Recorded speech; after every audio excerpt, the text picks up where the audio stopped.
तो जी स्टूडेंट्स, अब हम बात करने वाले हैं रूडोल्फ विर्चू का आइडिया। रूडोल्फ विर्चू ने लाइफ के बारे में क्या आइडिया दिया? रूडोल्फ विर्चू ने हमें क्या बताया कि लाइफ किस तरह से स्टार्ट हुई, मतलब अर्थ पे ऑर्गेनिजम्स, यानी अर्थ पे सबसे पहला ऑर्गेनिजम्स कैसे बना। रूडोल्फ विर्चू ने इसके बारे में क्या आइडिया दिया? तो स्टूडेंट्स, रूडोल्फ विर्चू ने ये कहा कि लिविंग ऑर्गेनिज़म जो थे, उसने कहा कि ऑल लिविंग ऑर्गेनिज़म जो हैं, कहता जितने भी लिविंग ऑर्गेनिज़म हैं, कहता वो कहाँ से बने हैं। All living organisms arise from pre existing cell. Pre existing cell, ये स्टूडेंट्स रूडोल्फ विर्चू का आइडिया था। उसने कहा कि जितने भी ऑर्गेनिजम्स इस अर्थ पे बने हैं, कहता वो पुराने सेल से ही बने हैं, मतलब पुराने सेल से नए सेल बने, और इस तरह उसने कहा लाइफ स्टार्ट हुई। स्टूडेंट, ये जो आइडिया था रूडोल्फ विर्चू का, ये आइडिया जो था ये कंट्रोवर्सल आइडिया था किसके? ए बायोजेनेसिस थ्योरी के। किस थ्योरी के अगेंस्ट था? ए बायोजेनेसिस थ्योरी के। ए बायोजेनेसिस थ्योरी के अगेंस्ट था। स्टूडेंट, जो रूडोल्फ विर्चू का अपना उसने जो टर्म्स दी थी वो ज़रा आप देख लें एक दफ़ा। उसने कहा था ओमनिस सेलुला ए सेलुला। क्या था? ओमनिस सेलुला सेलुला ई सेलुला। ओमनिस सेलुला ई सेलुला, इसका मतलब यही होता है कि प्री एग्जिस्टिंग सेल से नए सेल बने, इसको कहते हैं। उसने अपनी ज़ुबान में दिया था ओमनिस सेलुला ई सेलुला। तो जी स्टूडेंट्स, अगर हम बात करें थ्योरी ऑफ ए बायोजेनेसिस को, थ्योरी ऑफ ए बायोजेनेसिस, इसी थ्योरी को हम कहते हैं थ्योरी ऑफ स्पॉन्टेनियस जनरेशन। क्या नाम देते हैं? Spontaneous generation. Theory of spontaneous generation, या इस थ्योरी को एक और नाम दिया जाता है ऑटोजेनेसिस। Theory of ऑटोजेनेसिस। तो ये स्टूडेंट्स थ्योरी के 3 नाम है: theory of abiogenesis, spontaneous generation theory and the theory of ऑटोजेनेसिस।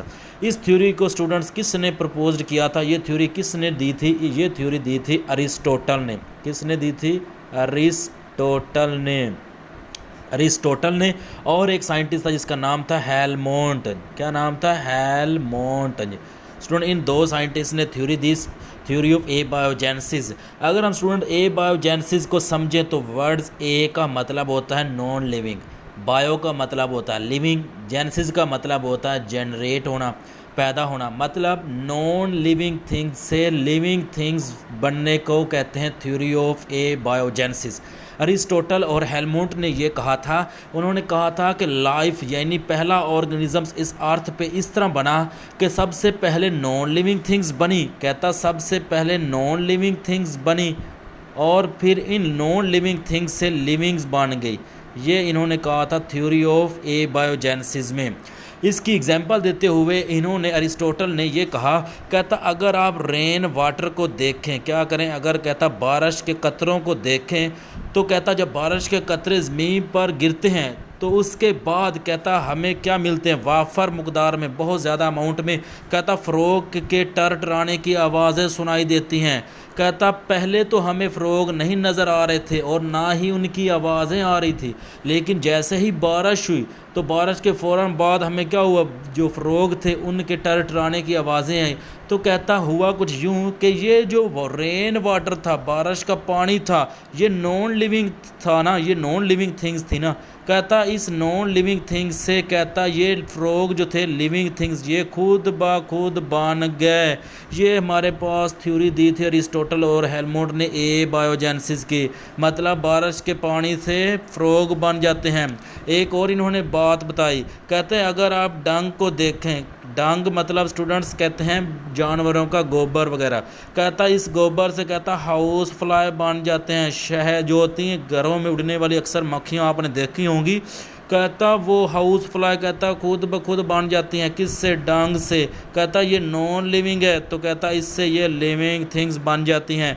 ये हमारे पास था थ्योरी ऑफ ए बायोजेनेसिस में बताया गया कि नॉन लिविंग थिंग्स से लिविंग थिंग्स बनती हैं। लेकिन स्टूडेंट्स एक और इम्पोर्टेंट बात, जो साइंटिस्ट हेलमोंट था इसने एक एक्सपेरिमेंट भी लॉन्च कर दिया और इसने एक्सपेरिमेंटली प्रूव भी करके बता दिया कि नॉन लिविंग थिंग्स से लिविंग थिंग्स बनती हैं। वो इसका एक्सपेरिमेंट क्या था वो मैं आपको बताता हूँ स्टूडेंट। जो हमारे पास हेलमुट ना था स्टूडेंट्स, इसने क्या किया, हेलमुट ने कहा कि आप ऐसा करें, एक मिट्टी का बर्तन लें। कहता एक मिट्टी का बर्तन लें, कहता इसके साथ क्या करें, कहता वीट ग्रेन लें। क्या लें, कहता वीट ग्रेन्स लें, जो गंदम के दाने होते, कहता वो ले लें, वीट ग्रेन्स लें। कहता और क्या लें, कहता एक स्वेट डर्टी शर्ट लें। क्या लें, स्वेट डर्टी शर्ट। कहता पसीने वाली एक बदबूदार कोई कमीज़ ले लें। कहता क्या करें, कहता ये दोनों चीज़ें जो हैं इनको उठा के कहता इसके अंदर डाल दें, मिट्टी के बर्तन के अंदर डाल दें। कहता और 21 दिन का कहता वेट करें। तो 21 दिनों के बाद क्या होगा, कहता आपको यहाँ पे क्या मिलेगा, कहता माइस मिलेंगे, चूहे मिलेंगे 21 दिनों के बाद।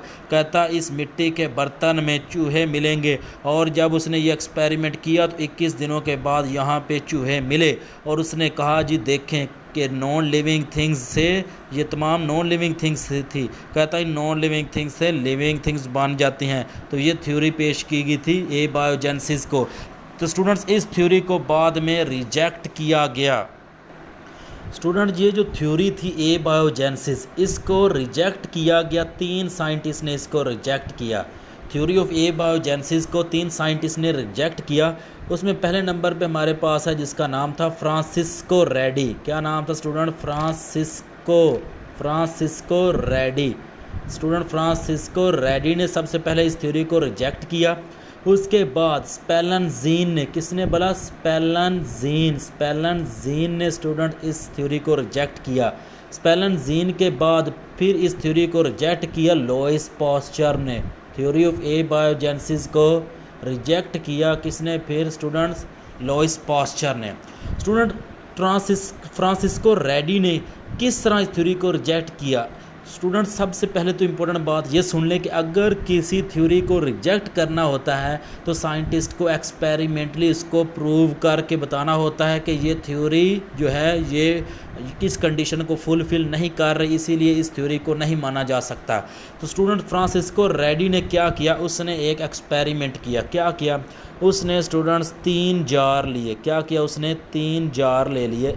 इन 3 जार में उसने क्या किया स्टूडेंट्स, 3 जार लिए। सबसे पहले तो इम्पोर्टेंट बात, 3 जार ले लिए उसने, 3 जार लिए स्टूडेंट। 3 जार लेने के बाद फ्रांसिस्को रेडी ने क्या किया, उसने एक गोश्त का टुकड़ा लिया, उसको उसने अच्छी तरह से उबाला और फिर स्टूडेंट्स इसके अंदर जो था, इन तीनों जार के अंदर उसने क्या किया, मीट डालना शुरू कर दिया। वो मीट पीस जो था उसने क्या किया, उसने इन तीनों जार के अंदर जो था उसने डाल दिया। तीनों जार के अंदर उस मीट पीस को डालना शुरू किया। अब इसके बाद स्टूडेंट उसने क्या किया, उसने 2 जो थे, इनके जो 2 हमारे पास जार थे, इनके उसने जो माउथ थे, जो इनका मुंह था, उसके ऊपर उसने कैप लगा दी। इन दोनों का मुंह उसने बंद कर दिया और इस तीसरे का जो था मुंह था उसने इसको बंद नहीं किया, ऐसा ही खुला रहने दिया। तो स्टूडेंट हुआ कुछ यूँ कि कुछ दिनों के बाद उसने देखा कि यहाँ पे जिसका मुंह जो था वो खुला हुआ था, यहाँ पे क्या हुआ, वाफर मकदार में स्टूडेंट्स फ्लाई मिले, हाउस फ्लाई मिले, मक्खियाँ यहाँ पे मिली। तो उसने ये कहा, कहता देखें, कहता ये जो मक्खियाँ हैं यहाँ पे जो हाउस फ्लाई आई हैं, कहता ये पता है क्यों आई, कहता ये मक्खियाँ इस गोश्त के टुकड़े से नहीं बनी, बल्कि ये मक्खियाँ बाहर से आई हैं। ये मक्खियाँ कहाँ से आई हैं, बाहर से आई हैं। क्योंकि अगर तो ये मक्खियाँ गोश्त के टुकड़े से बनती तो कहता फिर इन 2 जार के अंदर भी तो मक्खियाँ मिलती, लेकिन यहाँ पे तो कोई मक्खियाँ नहीं। तो मतलब ये है कि यहाँ पे जो मक्खियाँ मिली हैं तो इस जार का मुंह खुला था, तो ये मक्खियाँ बाहर से आई और यहाँ पे इन्होंने रहना शुरू कर दिया। तो ये मक्खियाँ असल में बाहर से आई हुई, ना कि गोश्त के टुकड़े से। तो इस तरह से स्टूडेंट थ्योरी ऑफ एबायोजेनेसिस को रिजेक्ट किया गया।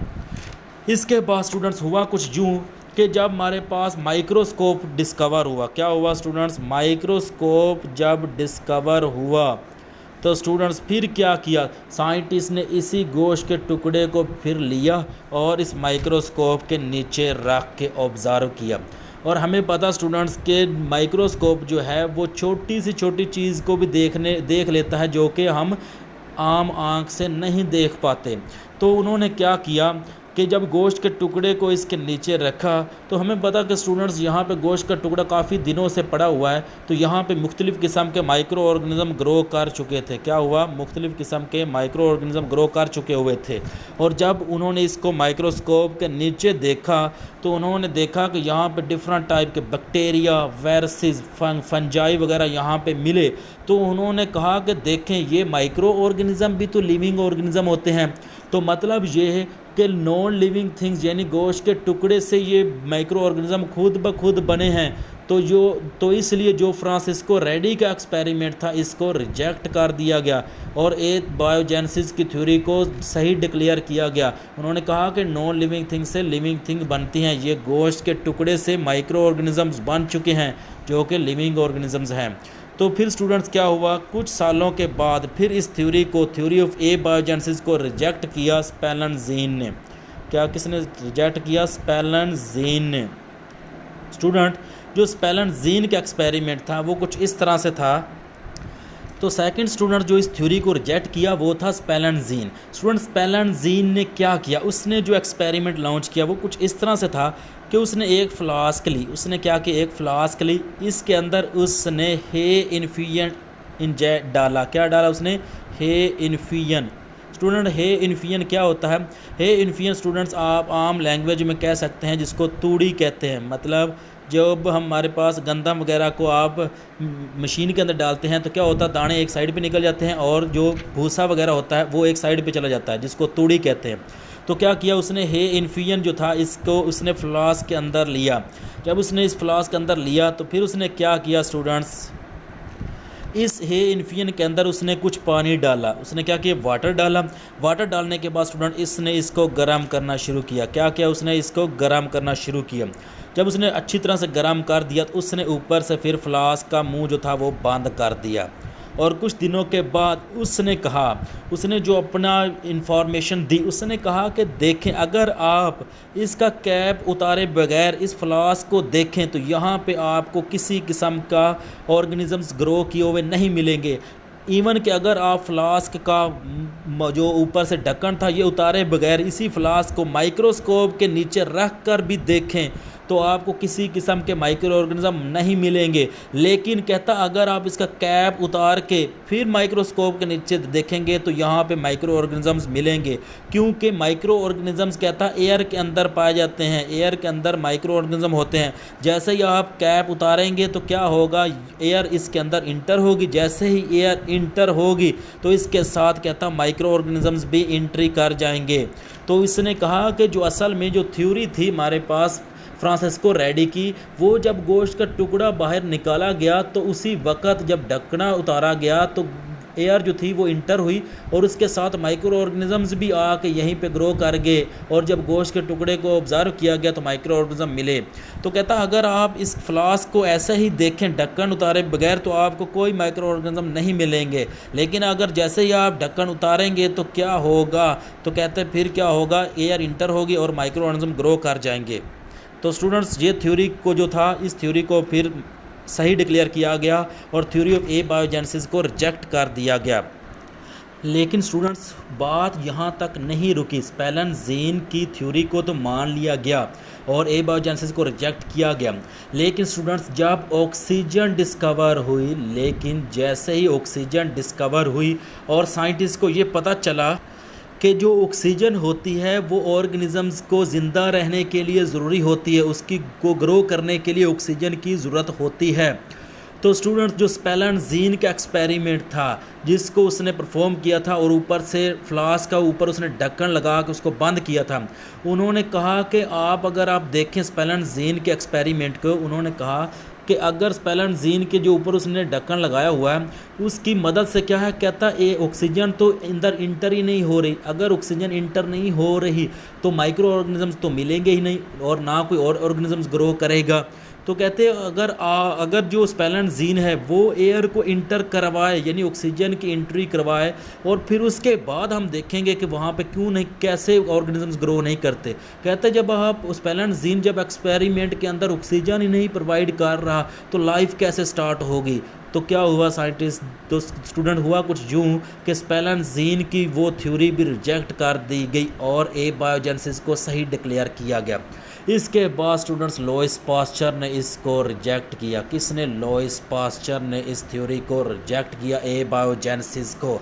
लुईस पास्चर ने क्या किया स्टूडेंट? लुईस पास्चर ने जो फ्लास्क ली वो फ्लास्क भी कुछ अजीब टाइप्स की थी। उसने जो फ्लास्क ली वो फ्लास्क कुछ अजीब टाइप्स की थी, आप कह सकते हैं कि उसने जो फ्लास्क ली वो फ्लास्क स्टूडेंट इस तरह की थी जिस तरह एक हंस परिंदा होता है उसकी एक लंबी चोंच होती है, तो उसने एक लंबी चोंच वाली इस तरह इस टाइप की उसने क्या किया, फ्लास्क ली और इसके अंदर उसने यहाँ पे यीस्ट वगैरह डाले और वाटर वगैरह डाल के इसको अच्छी तरह से जब उसने गर्म किया और ऊपर से उसने कोई ढक्कन वगैरह क्लोज नहीं किया।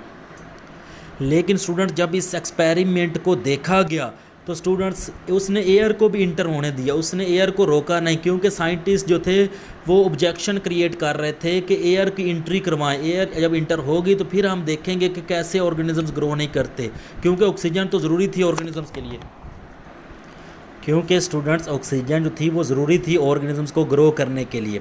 तो लुईस पास्चर ने एयर को भी इंटर होने दिया और जब उसने एयर को इंटर होने दिया और कोई फ्लास्क उसने बंद नहीं किया, कोई ढक्कन वगैरह नहीं लगाया, तो साइंटिस्ट ने जब इस फ्लास्क को ऑब्ज़र्व किया तो उन्हें कुछ भी ऑर्गेनिजम्स, कोई भी किसी किस्म का माइक्रो ऑर्गेनिजम्स कुछ भी नहीं मिला।